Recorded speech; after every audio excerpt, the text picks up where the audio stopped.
Welcome to Hot Flash Chronicles, where midlife is messy, menopause is madness, and we're sweating through it together. We're Angie and Shelly, two caffeine-fueled, slightly inappropriate grandmas who say what everyone's thinking. So grab a drink, crank up the AC, and let's dive in. Angie. Shelly, Shelly, Shelly, Shelly, Shelly. And Angie. That's us. That's us. We're here. We're here. Hot Woo-hoo. Flash Chronicles. I almost said Hot Notes. That's Hot my quartet. Notes Chronicles. No, That'd Hot Flash Chronicles. That'd be good too. You guys, it's time for another exciting and obviously very clearly directed and focused episode. Boy. No pressure Boy. of the Hot Flash Chronicles podcast. Hooray. I'm Shelly. That's Angie. Yep. Here we are. And today's topic is fascinating as usual. It as is. per usual. So we've all heard of FOMO, the Yep. fear of missing out, where Mhm. it's like, oh my gosh, I want to go to every single thing. I want to do all the things. But Yeah. I learned recently of ROMO or JOMO. And I'm like, FOMO and JOMO. this is the The phase brothers and sisters of FOMO. like Tony Romo. Yeah. He was a Football player? football player or something. So this is the season I'm in right now that I have ROMO and JOMO. And what does that stand for, Shelly? I think one of them is relief of missing out. And joy of missing out. Yeah. So Oh, sometimes yeah. I'm in my Romo era. Isn't that what the kids are saying yeah, nowadays? Taylor Swift started the Eras thing. Yeah. So we've all had this happen, right? Like we Mhm. overcommit, we've booked our calendar out to where Mhm. it's like jam packed. It's ridiculous. We don't even have 10 seconds to find a shoe or fold a shirt, Or go to the bathroom. go to the bathroom. And it's just like, go, go, go, go, go. We've all been Mhm. in that season of our life. And then, because we don't want to miss anything. And you don't want to Right? be bored and everything's exciting. I've always been the first person to the party and last one to leave because I don't want to Mhm. miss anything. Right. Right? I have that FOMO. However, Mhm. there Then are things change. then things change. And Seasons change. I know, and I people love the change. downtime. I love I don't have anything to do on a Sunday. I Mhm. love that. Mhm. And the relief of missing out, I think, comes from like when you get invited to something and Mhm. initially you're like, oh, that sounds really fun. And you say yes. And Yeah. then you start to realize you don't actually want to do it, but you've committed to doing Ugh. it. And It's the worst. then the event gets canceled and you're like, thank God. Yay! That's Secret the relief yay! of missing out. Yeah. And I think it does come with age. I think you kind of transition from the FOMO into the ROMO or the JOMO. And when you're younger, I think you want everything. You're taking You're everything building a in, network. and you're getting experiences that maybe you haven't had. And you're like, oh, I want to try this thing. Oh, I'd love to do that. You just hate to say no and think, but what if I really would have liked that? And I think there is kind of a shift as you get more life experiences where you recognize, oh, maybe I don't need to do that Mhm. one. Maybe I can sit this one out, because you start kind of treasuring the downtime and the relaxation and the off time.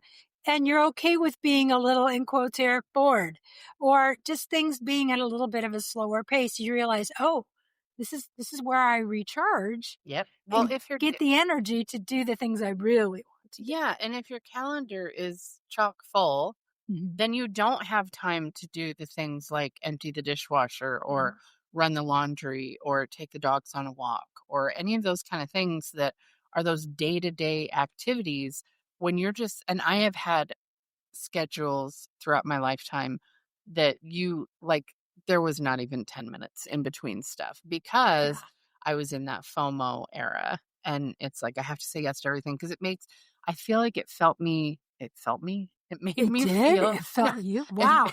it made me feel like popular And and popular in and in demand. demand, that kind of a thing. Like, oh, people like me. Yeah, being that. because I Yeah. struggled with being unpopular when I was younger. So Yeah. it's like, ooh, lots of people want to spend time with me. Validation, lots I'm of going to say validation. yes to everything. And then you get burned out. And Yeah. burnout is a real thing. That is it Yeah. absolutely is a real thing. And I also think that sometimes we don't understand that in our routines and in the way we run our household and run our life, there's a lot of comfort in that stuff. And when you don't even have time to load or unload your dishwasher, it starts making life feel out of control. Like, oh, you're walking by and then you just start feeling a lot of guilt. Like, oh my God, I need to fold all those clothes. I'm behind on everything. And I think it starts to feel like pressure. And then you don't want to be in your house because it's It's cluttered chaos. and it's chaos and it doesn't feel like a place to rest or relax. So then you want out, and it kind of is this whole vicious cycle thing. Mhm. So I do think probably my switch from FOMO to ROMO happened in my 40s. I think Mm. it was probably maybe my tail end of my 40s. I was getting a divorce and I was kind of starting a new life, and I moved to a completely different geographic area, and it was like, oh, I can reorganize my life. Mhm. I get a clean slate. And I kind of very purposefully made sure things were not quite as fast paced. Mhm. I kind of had some nights where I don't want to, I left my calendar open. Like, I just want this to be a chill and watch TV night at home by myself. Or, oh, I'm going to watch this certain movie. So I just started building in more of the downtime so I could feel relaxed. Like, Yeah. oh, okay, I have. And also in times like that, I also noticed I took better care of my health. Right. Because taking care of your Well, health because you're not takes eating time. out as much. You're not like Yep. you're not hitting drive-throughs because you're going to the next Not out thing. drinking as much with Right. And friends. something that just dawned on me, I think that when I've been in FOMO mode, it's because I was sitting in avoidance.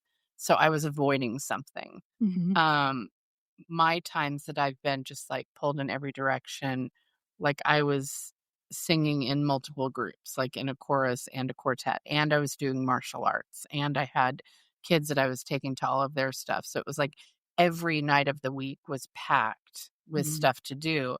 And I realize now I was sitting in avoidance that I was in an unhappy relationship. And I Oh, just yeah. didn't want to be at home because it wasn't a super fun place to be Yeah. because I didn't fit into the mold of what my role was, quote unquote, supposed to be. Mhm. So if I wasn't there, then I couldn't color outside the lines and be a disappointment. So Yeah. I think that when I'm filling my calendar, I'm avoiding something. So it's like sitting in avoidance is something that you need to learn to catch yourself. It's Like, a distraction. Like, you're yeah, like what am I distracting. avoiding right now? Like why am I rerouting a conversation this way because I'm avoiding talking about something? I That was kind of my same scenario. My marriage was not doing great, and my kids were both very active in school, and I was every night, if I didn't have a thing for myself, like a chorus thing or something, I had a kid thing to go to. Mhm.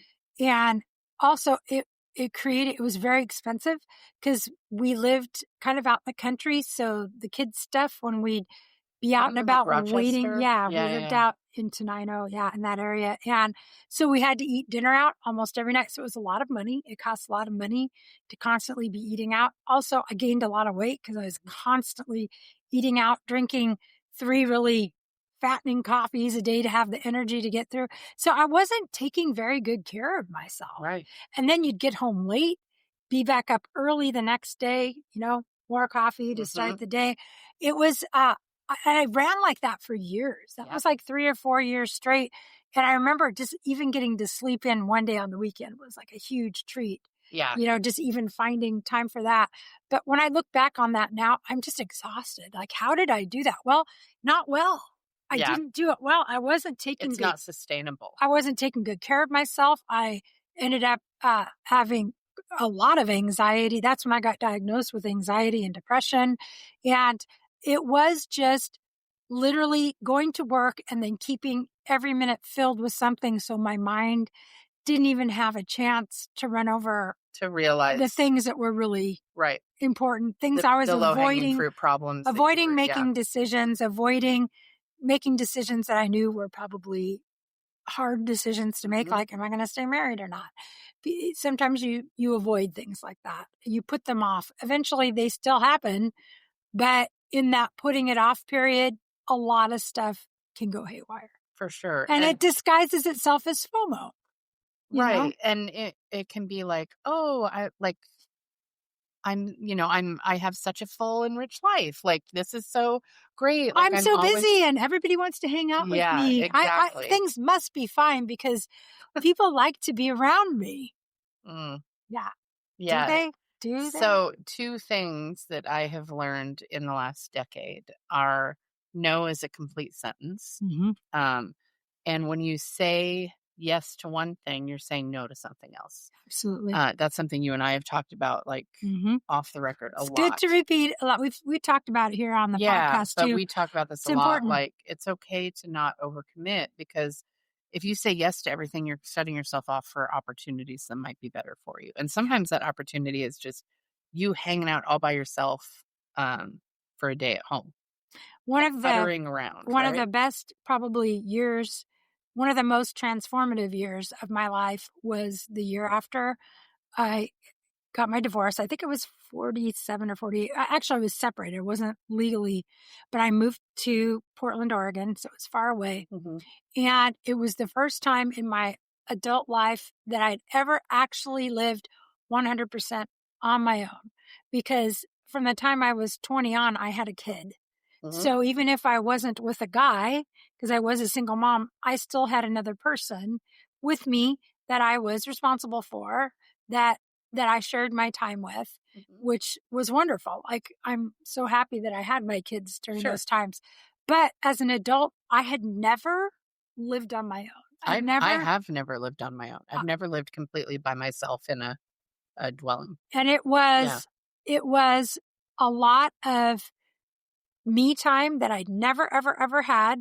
And I didn't think I would like it. And in the beginning, I didn't. I didn't know what to do with myself. You have to figure out, like, how do you cook for just one person? Like, I was used to cooking yeah, for like 4 people or 5 people right. and had a shop for one person. And I started finding things out like, oh, sometimes I just like to go into a coffee shop and take a book and buy a cup of coffee and read for an hour. Like, And you have to answer to anyone, I right? started doing things like that, or driving to the park and taking a little walk and I had a dog. I got a dog. I did realize I wanted something in the house with me, but I didn't want it to be a human.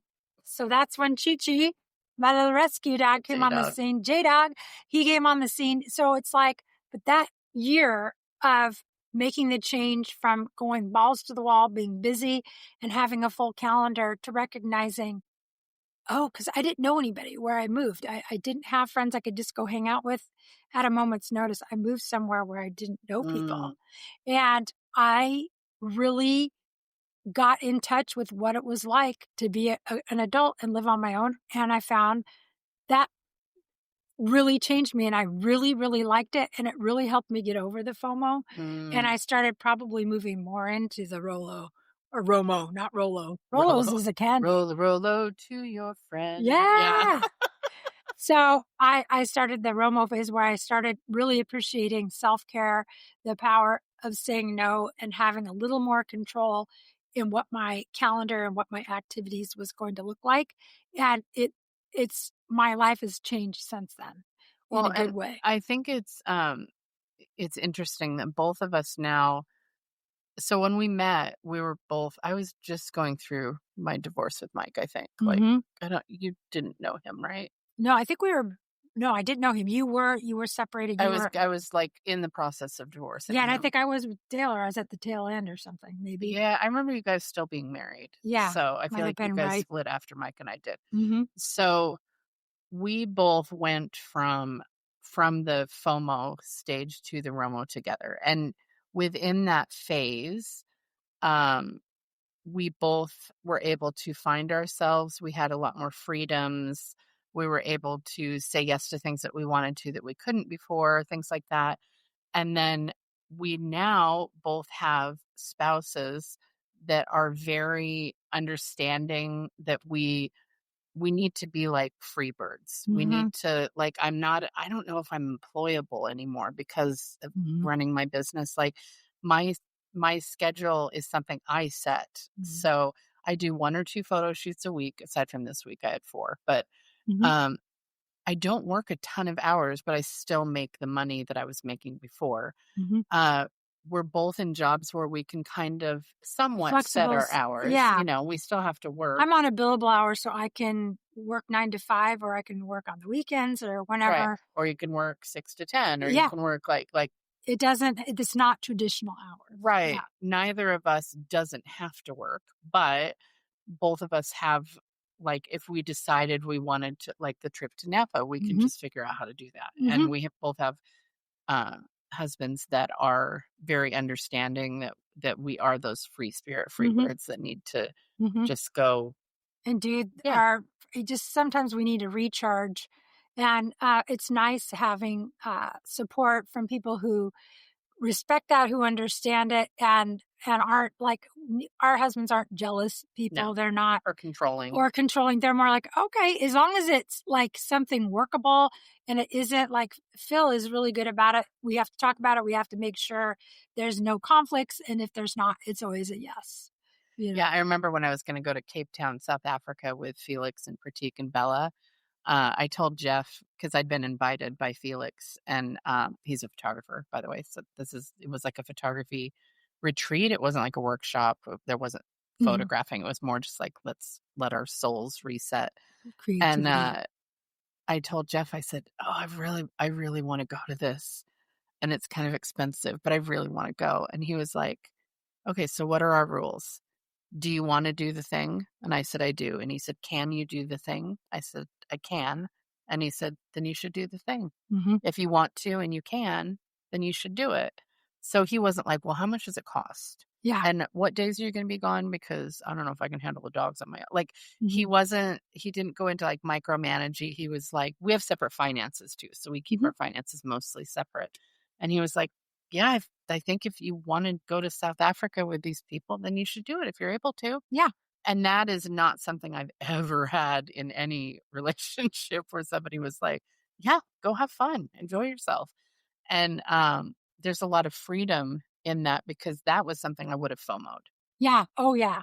big time. I don't like that's how I kind of weigh when I have a big choice now, for the between the FOMO and the ROMO. Sometimes there is a little bit of a struggle because the fear of missing out still does happen every once in a while when there's a certain kind of opportunity. And I really have to think, why is this mattering to me? Like, why is this thing, whatever the event is? And I have to do some soul searching. Is it because everybody else is going to do it and they're going to have this experience and come back and talk about it? And then I'm going to be like, oh, damn, why didn't I do the thing? It sounds like they all had so much fun. Oh God, I missed it. I missed it. And then, so that truly can be a thing, just hearing other people talk about it. And then I have to dig a little deeper and go, why is this thing important? It can't just be, well, they're going to enjoy it and then I'm going to be mad that I didn't. It's got to Mm, be more than that, because I'd say 90% of the time we could say that could happen. mhm. So I've started kind of looking more at, is this thing literally going to bring me joy? I ask Yeah. myself that question so many times. What is it really bringing to my table? And if I Why do I can feel compelled to say yes or compelled to say say no, no? yeah, what Yeah. is it about it? And that has really helped me get over the FOMO, is when I've taken a step back and said, wait, Hmm. why the hell do I really want to do this? And what am I really going to get out of it? And then if And there's what am I valid trying to things, fill? Like, yeah, what do I? what is it going to fulfill in Yeah, me? exact fulfill. That's probably a better The word for fulfill. it. And what I've found is, now that I'm older, one of the things that starts happening is this, like when I was 40, sometimes I would pass stuff up because it'd be like, I'll do that later. I'll get around to that. I'll do Yeah. that. That'll come later. I'll be able to do that. Well, I didn't have the resources. And I didn't always have I the didn't have the money, money to do it and I then. didn't I always do have the now. time. Mhm. So now I'm in a little bit different place. And now I'm like, wait a second. I don't know that I'm going to have time to do that later. Mhm. Maybe this is an opportunity that might not come my way again. And if it's never going to come my way again, can I live with that? Right.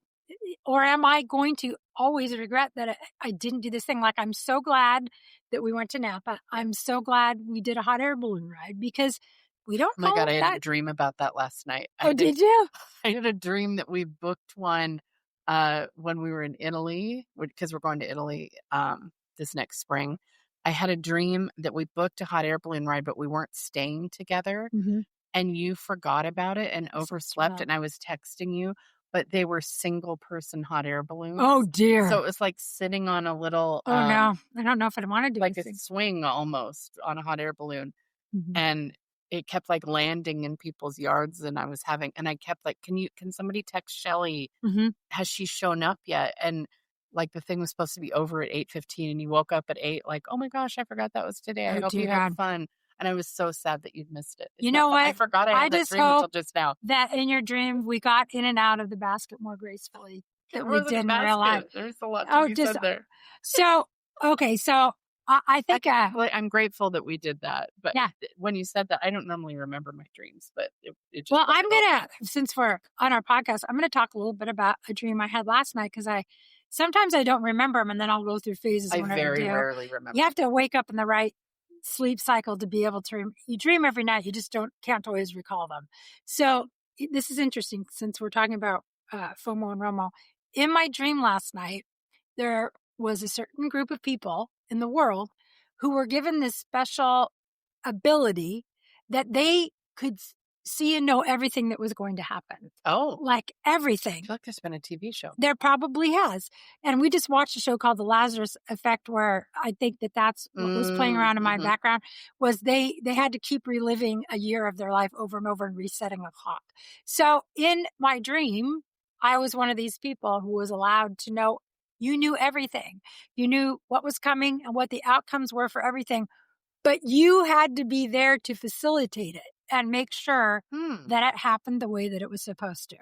So in my dream, I had to show up for this woman, and that somebody was throwing like a ninja throwing star at her. And Oh, I had a piece of wood and I put it up and caught the ninja because you star knew that it was going to be because I thrown. knew it was Mhm. coming and it was coming for So her. you were like a Jedi, because here's the thing in Star Wars, a Jedi can see like 10 seconds into the future. That's how they stop all of the things, because Yep. they're literally living 10 seconds ahead, so they know what's about to happen. So You were a Jedi, Shelly. I was kind of a Jedi and I had to do 3 or 4 other things to protect this person. And then my job was done. And I remember going back and meeting up with this group of people and we were all talking and I said, life isn't interesting anymore. Mm, And they were like, what do you mean? I said, I know everything and it's just not, mm, it's not interesting anymore. that's interesting. And I woke up and then I went and immediately told Phil about this I dream. don't want to be a know-it-all. It's Yeah. what you said. Yeah. Stop making me smarter. Yeah. Sir. I don't want to know Let me be dumb. everything You're that's not going to dumb. happen. You're not anywhere near dumb. But But I the, want to be a little ignorant, please. yeah, I don't want to know the outcome of everything. I want to be able to live and experience things and sometimes have them be a surprise. So I do think FOMO is that fear that you're going to miss out on the surprises in life, that this could be the thing that's bigger than anything you've ever did. It could bring you the most happiness and the most joy. And what if you miss it and then you never get to experience that? And I think the other one where you have the relief is where you understand that's really not the way things are. Mm-hmm. It really isn't. It's There's like wisdom in that. sometimes it's okay for the thing to go by. And I've had a lot of really good quality me time, downtime, recharge time where I've been able to get caught up on my sleep, get caught up on my energy, and be able to then, with good intention and a clear mind, pick my next project and not feel overwhelmed Or and you're at like crazy. everything's full. Yeah, Your tanks are all I'm full full. because you're rested. You're Yeah. all of these things, like you're ready to take And on now I something can new pick instead a of going at quality. it with a depleted. Yeah, now I can pick a quality project and proceed and have a quality experience instead of spreading myself over 7 or 8 things thinking, I'm going to miss out if I don't. What if this is the thing? What if that's the thing? You know, it's like I did my 30s and 40s like that. And I was exhausted. And my 50s were so much better because I took a step back, I took a beat, and I was a lot more intentional.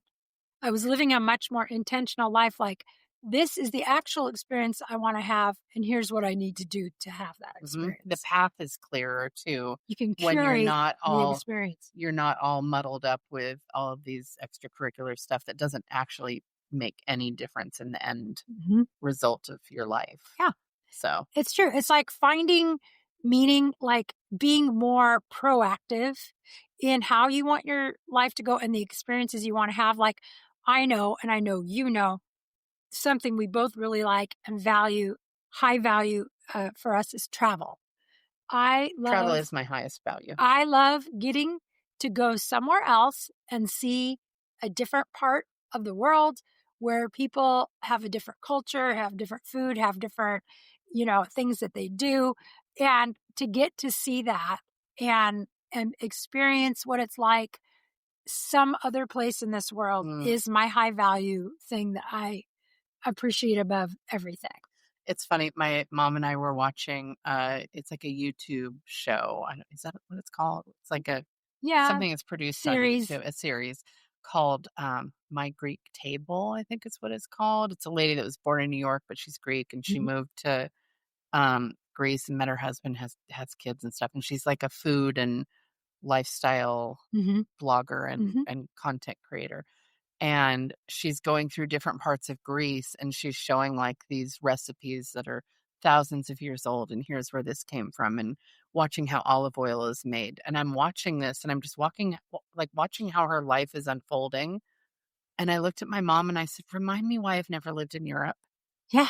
Because every time I'm there, I'm like, this feels like home base, Mhm, but there's something so rich about the simplicity mhm. of how a lot of people live in Europe. And it's like you talk about Italy or Greece or Spain or France or Mhm. Germany. Like there's just a whole different, The pace of life yeah, is their different. priorities are different.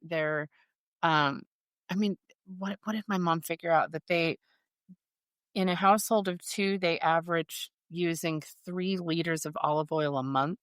And I'm like, okay, I'm moving to Greece. Yeah, I'm living in Greece, and every time Jeff and I travel to Europe, we're like, "Oh my god, I could live here." And yeah, why do we do that? Because we don't have the job and we don't have the responsibilities when we're there. Like, we're yeah, just on vacation mode and, somebody else is making our bed because 'cause we're at a hotel, whatever. yeah. But it's like, I looked at my mom and I was like, "Can you remind me why I've never lived in Europe?" And you're gonna move to Europe in a couple years. In a So, couple of years. And I yeah. I stayed in England, that's where my husband's from. I have stayed there for 3 months before. Mhm. And, so I got a little bit more than just being like, I'm here on a Right. vacation. And it depends on what part of the country you live in and what town. So, yeah, in living there for 3 months, I got that different vibe. And it depends on what part of the country you're in, of course, but we were kind of in the countryside and the farmlands and things like that. But I will say it is a different pace of life. It is much more laid back. There is not as much hustle and bustle and pressure to go, go, go, go, go. It's not keeping up with the Joneses. It's not fashion, high beauty, high whatever. People are much more down to earth Mhm. and they value the simple things in life that are important. It's like family, friendship, good conversation, good food. It's just very straightforward. Yeah. And there's not a lot of pretense and not now I'm not saying it's not that way in London or in bigger, Right. more, high what paced cities, but pace of life is a thing. And we have little pockets of that in the United States Sure. too. Of course we do.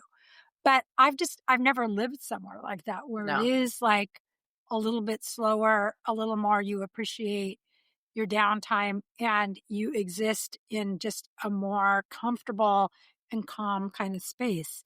Yeah. It's just different values. Well, and I have a friend named Karen Marie. She's also a photographer. She was in Austin for years. She ran a multi-million-dollar studio there, like incredibly successful boudoir photographer. And at the beginning of COVID, um, she and her husband were talking, and they're like, "We've always wanted to live in Italy. Why not now? If we're gonna be quarantined somewhere, like let's go to Italy." Mhm. So they moved to Lake Como, Oh my gosh. and they live on Yeah. Lake Como. And it's so interesting because she was suffering from massive burnout to where it was I mean, I don't wanna tell her story because it's her story, but she was, like, writing goodbye letters to her kids because she was so sick and her Oh my body was, goodness. like, fighting itself. She had Crohn's disease and Yeah. stuff, and, Yeah. you'd Oof. never know it looking at her because she's, like, fit and healthy and young and pretty, but she was living this nightmare. They moved to Lake Como. She can eat the wheat there Yeah. because it Doesn't produces isn't treated with the stuff and we I treat. remember her saying, she learned the term la dolce vita, which is the sweet life. And she learned from the locals because, and they basically said, why are you always rushing Mhm. everywhere? You're Mhm. always like the next thing, like, come just sit down and have a glass of wine with me or have a cappuccino. Like, and she learned, Can I have a wine and a cappuccino? yes. Thank you. And she learned to just slow down Mhm. and like enjoy those little moments. And she's a completely different person since Yeah. she's moved there. And she's lived there for like 5 years now.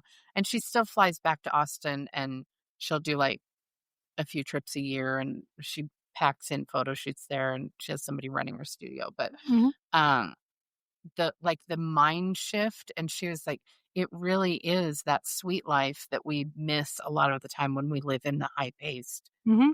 stuff here. Yeah. So she and her husband are like, they didn't speak Italian. They didn't let it was just like, We're gonna go do hey, this thing. let's go move to Let's go Italy. be And on they an did. adventure. And she said the funniest thing was she had like a vision board of like someday she wanted to live in Italy.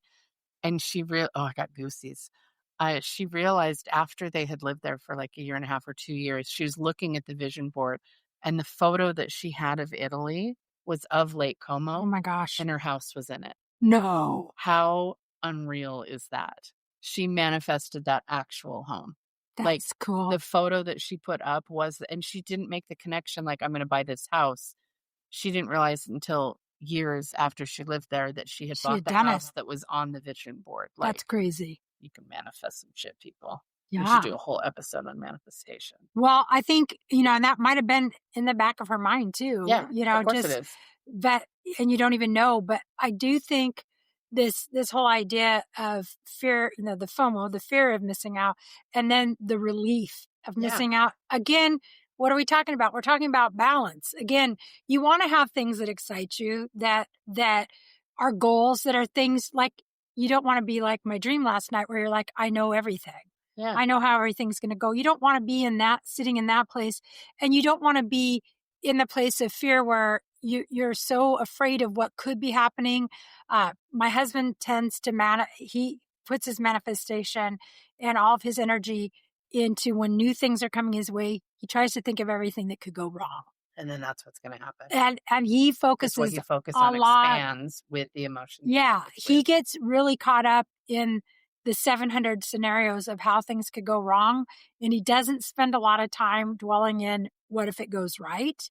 He's too fearful that he's got to come up with solutions in any one of those scenarios where things could go wrong. And where I am wired much differently than that, I'm more wired for there's a pretty good chance some stuff could go wrong, but I'll deal with it if it happens. Yes.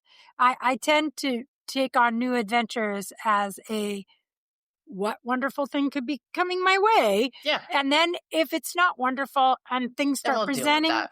themselves, and maybe between the two of us, we're both a little bit too far on each end of that spectrum, but usually with both of us together, we can come up with a more workable solution. But I would say you do have to have the FOMO and ROMO balance. You want there to be things that excite you that you don't want to miss, but you want to have the energy and the ability to pick and choose what those things are and where you're going to put your resources, your money, your time, your energy. 100%. I'm 60 now and I want to make sure my experiences are more curated and not just so much happenstance. Yeah. I want to make them happen. And when you get into that, like the fear, the actual fear of what could happen, you really need to focus on what you have control over. Because a lot of the stuff that we can project and obsess over is something that we don't have any control over which one of those paths unfolds sometimes. So it's like after I was in my car accident, it's like I can't change the fact that I was in the car accident. I can't change the fact that my car is total. I can't change the fact that I lost all my camera gear.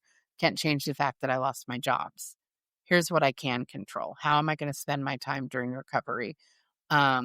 am I going to go to all of the therapies that are being recommended? I can focus on my healing because those are things I have control over. But I cannot change the fact that the car accident happened. Right. That is something I have no control over.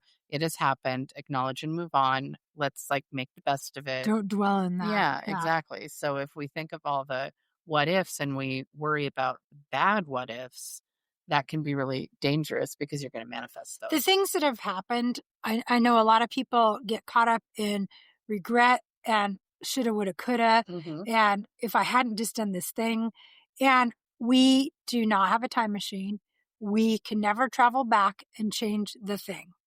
Whether it was a bad relationship, a bad business decision, whatever, a car wreck. There are things that happen, and no matter how much time and energy and effort and regret you put on that, it ain't going to change it.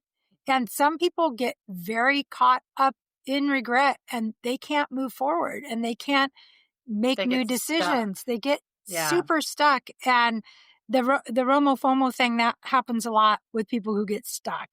They tend to think they're going to miss out. The fear of missing out comes on strong for people who have lots of regrets and things like that. Cause they're like, I don't want to do that again. I don't want to regret. So I'm going to do, all the stuff. I'm going to do all the stuff because that one thing, I can't go back and change that. So I think accepting sometimes, just like what you said was, I cannot change that. It's over. That part is done. Now what can I do? Yeah. It's really important. And I think it can be hard to pull yourself out of that, like a doom tunnel. Oh yeah. For sure. Oh my God, everything's falling apart. It's like, okay, not everything is falling apart. Right. Very seldom is everything going right and very seldom is everything going wrong. Right. It's usually a mix.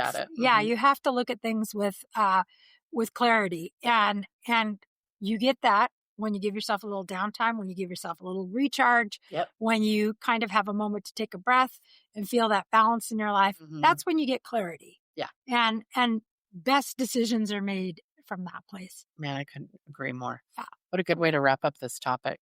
This has been an interesting topic because, like I said, somebody on my photography accountability Zoom mentioned the ROMO thing. I was like, I haven't heard of that. I was like, oh my God, that's the era I'm in. Yeah. I'm in the relief of missing out. We are in our ROMO era, everyone. So we want to know what you guys think about this. Which era are you in? We'd love to hear comments. You can send us messages, all of those things, but we want to know what you think about this topic. And as per usual, we are going to do some rapid fire questions. I love it. So Shelly, I'm going to start. Okay. If you could hang out for 24 hours with a celebrity. Oh, goodness. Just hang out with them, see how their day unfolds, go along all of the activities that they do, go on set if they're an actor, or go into the studio if there's a singer, and just shadow somebody for a day. Goodness gracious. Paul Rudd. I would hang out with Paul Rudd. I think he's funny. The other one I think would be fun, it's a toss-up, is Melissa McCarthy. Oh, yeah. I just heard her on a podcast. Great answers. And they both, was that first on of all, Smartless? Yeah, it was on Smartless. They're both down to earth people who seem fun and funny. And I think the way that they interact with other people, it would be fun. I mean, I would want a low key celeb. I wouldn't want a high key diva kind of person. These feel like everyday people who everybody likes and respects. Yeah. I'd go for that. I like that. Yeah. It's a good one. That was a good question. Okay. Thanks. Angie. I'm going to do a food one because we talked a little bit about this. Right now, if you could have a lovely Greek tapas platter, or if you could have a beautiful, freshly made pasta dish from Italy. Listen, this is Sophie's choice. Sophie's choice. We talked about travel, and Greek food and Italian food are probably two of my favorites. But if you had to have one right now, I'm going to go for the Greek tapas because when I was watching that show with my mom, I was just like, get in my belly. Oh my God, it looks so good. So good. Greek food. I love European food. Me too. period. So I would say the Greek tapas, like the Mhm. baba ganoush and hummus and I the love that. feta with honey and figs on it. Oh, yes. All of those kind of things. Oh, I my would go God. there. That sounds so good. I'm hungry. So, Shelly, Yes. I was already going to ask this before you asked that question. Okay. What is your favorite pasta topping or sauce? Like you have just like You are some bare making it. pasta there. Yeah. What do you want on it? What kind of sauce or what kind of topping? Like Mhm. what's the best way for you to present pasta? I've been watching the Pasta Queen. Have you seen that yet? You need to watch her if you haven't. Look Okay. on Netflix, Pasta Queen. But since I've been watching her, the more simple it is, the simple, like she does some things with just like tomatoes, some garlic, some fresh basil, and some olive oil. And it's just really simple. And I've followed the recipes. Like I've roasted garlic. Bro, I used to call that my proposal pasta. Yeah. Because It's people just, fell in love with me if I made that pasta. It was just like some sort of protein. mhm. And then I would do olive oil, garlic, fresh basil, fresh cut tomatoes, not cooked down, just Yep. like fresh in it. And you toss it with the warm pasta. Yeah. Then I would top it with usually either goat cheese or Mhm. feta cheese Mhm. or That just a Parmesan. real I called simple. that my proposal pasta because Yeah. It's so men good. fell in love with me when I made that. It's so fresh, and it's like you roast that garlic and squish Oh, it out. heck And yes. I just do it in a food processor and Okay, blend it that's a up. great answer. And yeah, it's so good and so fresh. It's so yummy. Okay, now I'm going to make that. Yeah, so Okay. good. Okay. What's my second one? Okay, so we did the food one with you. We have to go with a life one. We Do have you to do a have? life one. Okay. If you could go to a fortune teller Oh, and ask one question that they would truly give you the answer to, what would that question be? oh my God. I like to make you think. Oh, Shelly, they have to tell me the answer. And it is the truth. So you will have the knowledge of knowing the real answer. Oh my God. I don't know. So it could be about your career. It could be about your life. Like, It could be do I about, want it to be like, what are the lotto numbers? Like, probably not. That seems, man, I don't know. oh my God. What, like, Change your life. but, I don't know the answer to that. I You stumped her. me. Maybe it's like, am I on my true path? Or what is my true calling? Or Yeah. what is the thing that's going to make me live the richest, fullest life? Or what? Well, she's going to give you the real answer. That would be a good one. Yeah. What is the? Because I don't think here's the What's my thing, purpose lottery for the next numbers 5 and money, years? people think, oh, money will make me happy. No. Sometimes it doesn't. No, like, what is my true purpose for the next 5 years? yeah. That's probably it. Yeah. See, I think that's Damn, a that much was smart. smarter. It makes you think about Yeah. this stuff. Well, Yep. because money is just a commodity, right? Right. It's not the most important thing to me. Yeah, you can't just assume that money will make you happy. No. People make that mistake. That question is, what is my true path? What will bring me true happiness is a much bigger question. Yeah, for the next 5 years, not like for Yeah. I don't need like a Yeah. map for my whole life, but where would my time be best spent Yeah. on a true calling in the next 5 years? Love Where it. should I focus my attention and energy on? Perfect. Okay. Wow. Okay. Oh, that was deep. I feel like I almost had a almost- little panic attack over that almost because it stumped was her. like there was a lot of pressure to get that right because I feel, she's obviously I feel actually sly. sitting here. I feel sly. Obviously, this is actually going to happen and I need to have my question prepared. So, guys, That's how thank we you so roll. much for listening. It means the world to us that you've chosen to spend your time with us. If you have time, if you can give it a like, a comment, a follow, a subscribe, share us with your friends. And the very best thing the bees needs would be a 5-star review. I put or up 10. 10 if you're Shelly. If there Yeah. are 10 stars, we'd love all of those. All the stars. How about as many stars as you can give us? That'd be great. awesome. We'd appreciate it. And until next time, we bid you adieu, auf Wiedersehen. Ciao. We do. Ciao. That's it for today's dose of midlife mischief on Hot Flash Chronicles. Thanks for listening and letting us overshare. If you laughed, nodded along, or shouted same at any point, hit that subscribe button and share us with your favorite humans. And remember, we're still hot, just in flashes.